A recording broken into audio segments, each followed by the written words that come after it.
اب اس میں کیا کیا چیزیں پتہ چلتی ہیں کہ جمعے کا حق کیا کیا ہے؟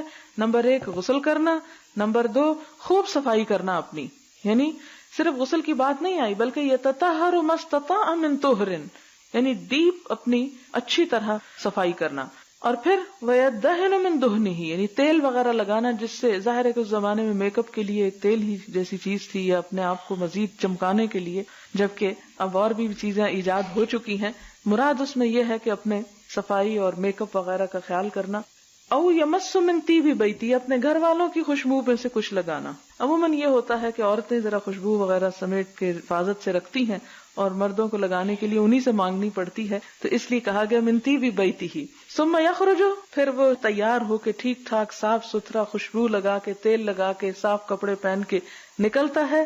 اور مسجد میں اب جا کے کچھ حقوق مسجد کے ہیں کہ جب جا کے بیٹھے تو 2 بیٹھوں کے بیچ میں نہ گھس کے بیٹھے، ہو سکتا ہے ان دونوں کی دوستی ہو، وہ دونوں ایک دوسرے کے پاس بیٹھنا پسند کرتے ہوں، لہٰذا ان کے اندر مت گھسے، یعنی ان کے درمیان جدائی نہ ڈالے۔ ثم یصلی، پھر نماز پڑھے، ما کتب لہ، جو بھی اس کی قسمت میں ہے نماز پڑھنا۔ ثم ینصت، پھر چپ بیٹھے، کب؟ اذا تکلم الامام، جب امام کلام کر رہا ہو۔ تو ایسا شخص جو اس ادب اور احترام کے ساتھ جمعے کی نماز ادا کرتا ہے، اس کے لیے وعدہ ہے کہ پھر اس کے 1 ہفتے کے گناہ معاف ہو جاتے ہیں۔ یعنی یہاں پر جمعے کا اہتمام جو ہے اس کی خاص طور پر تعلیم دی جا رہی ہے۔